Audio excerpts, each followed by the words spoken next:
अस्सलाम वालेकुम friends, welcome back to my YouTube channel mister Ghulam Raza. Friends, आज हम पढ़ेंगे क्लास 11 से बायोलॉजी हमारा सब्जेक्ट है आज, और चैप्टर नंबर 4 है जिसके ऊपर आज हम डिस्कस करेंगे टॉपिक का जिसका है, और इस चैप्टर के ऊपर हमारा 15th लेक्चर है। ठीक है, और टॉपिक है जिसके ऊपर आज हम डिस्कस करेंगे वो है प्लास्टिड्स।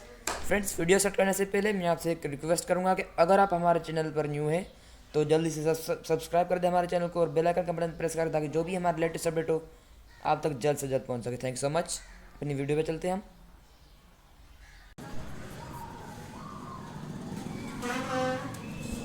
जी फ्रेंड्स, जैसे कि हमें मालूम है कि आज का हमारा टॉपिक है प्लास्टिड्स। ठीक है, तो सबसे पहले हमें पता होना चाहिए कि प्लास्टिड्स होती क्या है। ठीक है, प्लास्टिड्स का फंक्शन क्या है, प्लास्टिड्स का स्ट्रक्चर क्या है, प्लास्टिड्स हैं क्या। ठीक है, तो हम जानते हैं कि प्लास्टिड्स क्या है। Plastids are large pigment containing bodies found in all types of plants and algae। जो हमारे प्लास्टिड्स हैं ये बहुत बड़े एक पिगमेंट्स होते हैं। अब पिगमेंट्स क्या हैं? पिगमेंट्स कुछ अलग तरीके से होती हैं, कुछ कलर्ड होती हैं, कुछ कलरलेस होती हैं। ठीक है, उम्मीद है आपको समझ आ गया होगा। और ये पिगमेंट्स कंटेनिंग बॉडीज़, ये बॉडीज़ कंटेन करती हैं। ठीक है, और कहाँ पे पाई जाती है? Found in all types of plants and algae. ठीक है, उम्मीद है आपको समझ आ गया होगा। अगर कोई आपका सवाल है तो आप कमेंट बॉक्स में जरूर कीजिएगा। Thank you so much. अब देखते हैं फंक्शन क्या है प्लास्टिड्स का। In a cell plastids manufacture and store food among few other functions. ठीक है, यहाँ पे क्या कहा जा रहा है? In a cell plastids manufacture, cell में जो प्लास्टिड होता है वो मैन्युफैक्चर करता है, बनाता है और स्टोर करता है फूड को। ठीक है, among a few other functions, ये एक उनमें से एक है फंक्शन, बहुत सारे फंक्शन में से। ठीक है, प्लास्टिड्स के। अब प्लास्टिड्स की कुछ टाइप्स हैं, 3 टाइप्स हैं। एक है क्रोमोप्लास्ट, एक होता है ल्यूकोप्लास्ट। ठीक है, और एक होता है क्लोरोप्लास्ट। सबसे पहले हम पढ़ेंगे क्रोमोप्लास्ट क्या है, उसका हम देखेंगे कि क्लोरोप्लास्ट क्या है, उसकी डेफिनेशन देखेंगे, फिर उसका फंक्शन देखेंगे हम। उसके बाद हम ल्यूकोप्लास्ट को डिफाइन करेंगे और उसके बाद हम ल्यूकोप्लास्ट के फंक्शन को डिफाइन करेंगे। ठीक है, उसके बाद आखिर में हम क्लोरोप्लास्ट का स्ट्रक्चर भी देखेंगे, उसकी डेफिनेशन भी देखेंगे, हर चीज़ देखेंगे। ठीक है, ठीक है फ्रेंड्स, चलिए हम अपने टॉपिक पे चलते हैं। अब सबसे पहले हमें पढ़ना है क्रोमोप्लास्ट क्या है। क्रोमोप्लास्ट जो होता है वो होता है एक कलर्ड पिगमेंट होता है। ठीक है, कलर्ड प्लास्टिड है। प्लास्टिड का मतलब क्या है? पिगमेंट, बहुत बड़े पिगमेंट। ठीक है, लार्ज पिगमेंट्स। ठीक है, तो प्लास्ट का मतलब क्या होता है? प्लास्टिड। और क्रोमो का क्या मतलब होता है? कलर्ड। ठीक है, अब कुछ डेफिनेशन देखते हैं क्रोमोप्लास्ट की डेफिनेशन क्या है। ठीक है, क्रोमोप्लास्ट कंटेन्स कलर्ड पिगमेंट्स केराटिनॉइड। ठीक है, यहाँ पे क्या लिखा हुआ है कि जो हमारा क्रोमोप्लास्ट है वो कंटेन करता है कलर्ड पिगमेंट्स जिसका नाम है केराटिनॉइड। ठीक है, mostly present in flowers and fruits. अब आप देखते होंगे कि जो फ्लावर्स और फ्रूट्स का जो कलर होता है वो किसकी वजह से होता है? वो इस क्रोमोप्लास्ट की वजह से होता है, कलर्ड पिगमेंट की वजह से होता है। उसमें एक पिगमेंट पाया जाता है क्रोमोप्लास्ट में, उसका नाम होता है केराटिनॉइड। ठीक है, क्या नाम होता है उसका केराटिनॉइड। और वो किस में मौजूद होता है? फ्रूट्स में और फ्लावर्स में। किसी भी प्लांट में अगर फ्रूट का कलर कोई भी है, जैसे रेड होता है चिलीज का, ठीक है, चिलीज का, और जैसे येलो होता है किसका? मैंगो का, और पहले होता है उसका ग्रीन। ठीक है, वो ग्रीन किसकी वजह से होता है? वो क्रोमोप्लास्ट की वजह से भी होता है और क्लोरोफिल की मौजूदगी में होता है। ठीक है, वो क्योंकि फूड बन रहा होता है। ठीक है, शुरुआत होती है। अब क्रोमोप्लास्ट का एक फंक्शन तो देख लिया हमने कि कलर देता है किसको? प्लांट्स को। अब दूसरा फंक्शन देखते हैं, वो तो हमने फंक्शन पढ़ा एक डेफिनेशन में, और डेफिनेशन उसकी पढ़ी, डेफिनेशन को मैंने एक्सप्लेन किया। अब परफेक्टली जो हमारा फंक्शन होता है क्रोमोप्लास्ट का एक प्लांट में, वो क्या होता है? Attract insects for pollination. ठीक है, ये इंसेक्ट्स को पॉलिनेशन के लिए अट्रैक्ट करता है। अब जिस तरह से हमें पता है कि जो प्लांट्स हैं उनका कलर जो होता है वो डिफरेंट होता है, प्लांट्स के फ्लावर्स का, प्लांट्स के फ्रूट्स का। ठीक है, तो वो एक दूसरे को अट्रैक्ट करते हैं, ठीक है, इंसेक्ट्स के ज़रिए, ठीक है, अट्रैक्ट इंसेक्ट्स फॉर पॉलिनेशन। उम्मीद आपको समझ आ गया होगा ये फंक्शन क्या है। और दूसरा फंक्शन है dispersal of seed through animals. Animals के थ्रू सीड का डिस्पर्स होना, मतलब कि एक जगह से दूसरी जगह पे। अब देखते हैं कि आप कि कोई एनिमल सीड उठाता है एज अ फूड, ठीक है, तो किसी से घिर भी जाता है कहीं कहीं, ठीक है, तो वो वहाँ पे ग्रो कर देता है सीड, ठीक है। तो ये क्या होता है, dispersal of seed through animals किसकी वजह से होता है, क्रोमोप्लास्ट की वजह से होता है।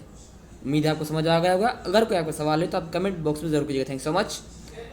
हम अभी पढ़ते हैं दूसरी टाइप प्लास्टिड की, जिसका नाम है ल्यूकोप्लास्ट, ठीक है। अब ल्यूकोप्लास्ट क्या है, ल्यूकोप्लास्ट कलरलेस है। क्रोमोप्लास्ट क्या था, कलर्ड पिगमेंट थी, कलर्ड प्लास्टिड था।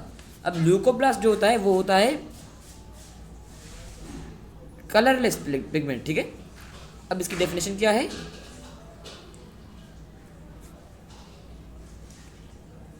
दे lack visible pigments present in underground portion of plants. यहाँ बताया जा रहा है कि विजिबल पिगमेंट से क्या मुराद है, कि कलर्ड पिगमेंट्स, ठीक है, जो दिखने वाली। दे लेक विजिबल पिगमेंट, इनमें मौजूद नहीं होती है, इनमें एब्सेंस होती है विजिबल पिगमेंट्स की, ठीक है, present in underground portion of plants. अब जो ये हमारा ल्यूकोप्लास्ट होता है, एक प्लास्टिड होता है, ये कहाँ पे मौजूद होता है, underground portion of the plants, ठीक है।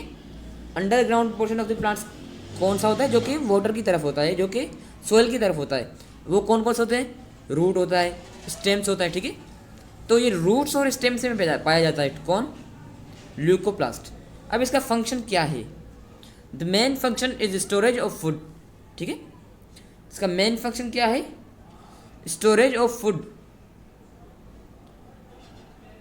जिस तरह से कार्बोहाइड्रेट है, ऑयल्स एंड प्रोटीन्स, ठीक है। उम्मीद आपको समझ आ गया होगा। अगर कोई आपका सवाल है तो आप कमेंट बॉक्स में जरूर कीजिएगा। Thank so much. अब हम पढ़ते हैं क्लोरोप्लास्ट, ठीक है। अब उसका स्ट्रक्चर भी देखेंगे, उसकी डेफिनेशन भी देखेंगे। जी फ्रेंड्स, अब हम पढ़ेंगे क्लोरोप्लास्ट क्या है, ठीक है। क्लोरो का मतलब होता है क्लोरोफिल और प्लास्ट का मतलब होता है प्लास्टिड, ठीक है। अब यहाँ पे एक लफ्ज़ आ रहा है क्लोरोफिल। क्लोरोफिल का मतलब होता है एक पिगमेंट होता है जो कि फोटोसिंथेसिस का प्रोसेस जिसमें होता है, ठीक है। और क्लोरोप्लास्ट क्या है, एक पिगमेंट है, ठीक है। ये भी एक पिगमेंट है जिसमें क्लोरोफिल मौजूद होता है, ठीक है। अब इसकी डेफिनेशन देखते हैं।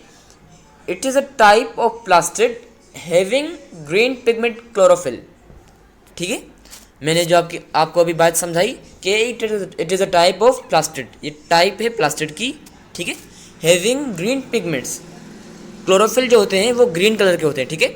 जो हमारा लीफ का कलर होता है ग्रीन, या किसी भी चीज़ का ग्रीन अगर कलर होता है तो किसकी वजह से होता है, वो क्लोरोफिल की मौजूदगी को जाहिर करता है, ठीक है, जिसको नाम देते हैं क्लोरोफिल, ठीक है, green pigments.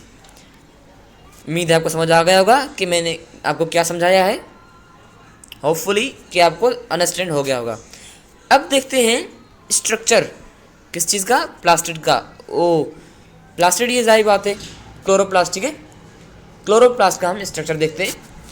Chloroplast double membrane होती है, ठीक है। एक होती है उसकी इनर मेम्ब्रेन और एक होता है उसका आउटर मेम्ब्रेन।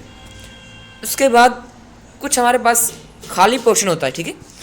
वाटर फ्लूइड होता है यहाँ पे मौजूद, जिसको कहा जाता है स्ट्रोमा। अब इस स्ट्रोमा में कंटेन प्रोटीन होता है, राइबोसोम होता है, डीएनए भी होता है। अब यहाँ पे डीएनए इस्तेमाल हुआ है लफ्ज़, तो इसका मतलब क्या है समझिएगा गौर से, कि डीएनए का मतलब क्या होता है, क्रोमेटिन मटेरियल होता है, ठीक है। यहाँ कुछ मटेरियल होता है जो कि ऑफस्प्रिंग में जाता है, किससे, पेरेंट्स से, ठीक है। अब इसका मतलब क्या है कि जो डीएनए इसके पास है स्ट्रोमा में, तो इसको न्यूक्लियस से ज़्यादा लेनी नहीं पड़ेगी रेप्लिकेटिंग के लिए, ये खुद ही रेप्लिकेट होता रहेगा, ठीक है। उम्मीद है आपको समझ आ गया होगा। अगर कोई आपका फिर भी सवाल है तो आप कमेंट बॉक्स में जरूर कीजिएगा। Thank so much. अब देखते हैं कुछ स्ट्रक्चर इंटरनल क्या मौजूद है क्लोरोप्लास्ट में, ठीक है। ठीक है फ्रेंड्स, अब कुछ इंटरनल स्ट्रक्चर देखते हैं। अब यहाँ पे कुछ इस तरह का स्ट्रक्चर है गोलनुमा का, ठीक है। अब इसको एक जो हमारा स्ट्रक्चर होता है, सिर्फ एक सर्कल जो हमारा होता है, इसको कहते हैं थैलेकॉइड, ठीक है। उम्मीद है आपको समझ आ गया होगा।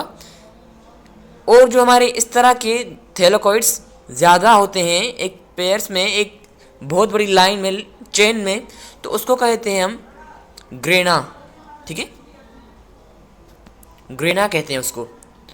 उम्मीद है आपको समझ आ गया होगा। अगर कोई आपका सवाल है तो आप कमेंट बॉक्स में जरूर करिएगा। Thank so much. अब ये सारे ग्रेनम जो है, ग्रेना होते हैं, ये जो हमारा एक ब्लॉक है इन थैलेकॉइड्स का, इसको कहते हैं हम ग्रेनम, ठीक है। अब ये 3 हैं, ज़्यादा हैं, तो इसको कहते हैं हम ग्रेना, ठीक है। इन तीनों को कहते हैं ग्रेना। अगर एक होगा तो हम इसे कहेंगे ग्रेनियम, ठीक है। उम्मीद है आपको समझ आ गया होगा।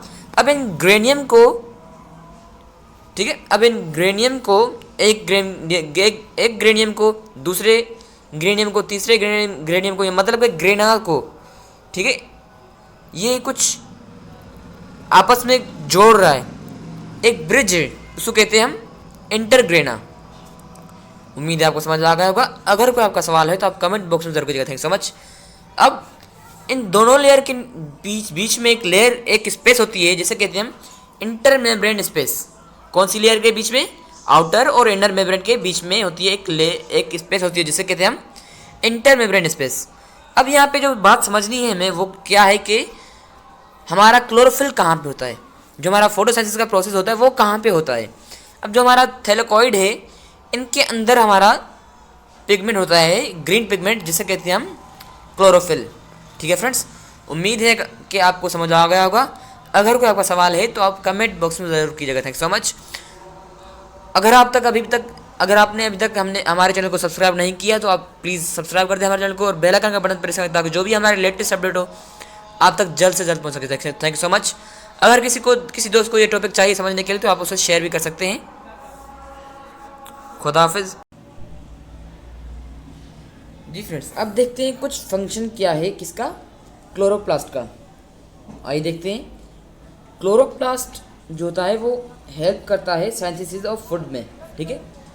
Chloroplast helps in synthesis of food by the process of photosynthesis due to presence of chlorophyll which capture the sunlight and utilize it to make the food using CO2 and H2O और glucose बनाते हैं, ठीक है। अब इस function को समझिएगा कि यहाँ पे क्या कहा जा रहा है। अब जैसे कि मैंने आपको स्ट्रक्चर एक्सप्लेन किया है किसका, क्लोरोप्लास्ट का, ठीक है। अब क्या है कि वहाँ क्या कहा जा रहा है कि क्लोरोप्लास्ट जो है वो हेल्प करता है किस में, सिंथेसाइज ऑफ फूड, ठीक है, हेल्प करता है फूड बनाने में बाय द प्रोसेस ऑफ, कौन से प्रोसेस में, फोटोसिंथेसिस। फोटो मतलब लाइट, सिंथेसिस मतलब बनना। फोटो लाइट के ज़रिए जो फूड बनता है वो किसके ज़रिए बनता है, किसकी हेल्प के ज़रिए बनता है, किसकी वजह से बनता है, क्लोरोप्लास्ट की वजह से होता है। क्लोरोप्लास्ट अपना किरदार अदा करता है क्योंकि उसमें क्लोरोफिल ग्रीन पिगमेंट होता है, जो कि due to presence of chlorophyll, जो कि ग्रीन पिगमेंट है, जो विच कैप्चर, जो कि कैप्चर करता है सनलाइट को, ठीक है, सनलाइट को कैप्चर करता है। लीफ को या कोई भी कोई भी चीज़ जहाँ पे क्लोरोफिल मौजूद हो, ठीक है, वो कैप्चर करता है क्लोरोफिल लाइट को और यूटिलाइज करता है टू मेक इट फूड, ठीक है, उसको यूटिलाइज करता है फूड बनाने में। किसको यूज़ करके, CO2 कहाँ से आता है, वो हमारे इन्वायरमेंट से आता है, और H2O रूट से आता है, और हमारा ग्लूकोज बन जाता है, ठीक है फ्रेंड्स। उम्मीद है कि आपको समझ आ गया होगा। अगर कोई भी आपका सवाल है तो आप कमेंट बॉक्स में ज़रूर करिएगा। Thank so much. अगर ये वीडियो किसी को फ्रेंड को ज़रूरत है तो आप उसे सेंड कर सकते हैं उसकी मदद के लिए, ठीक है।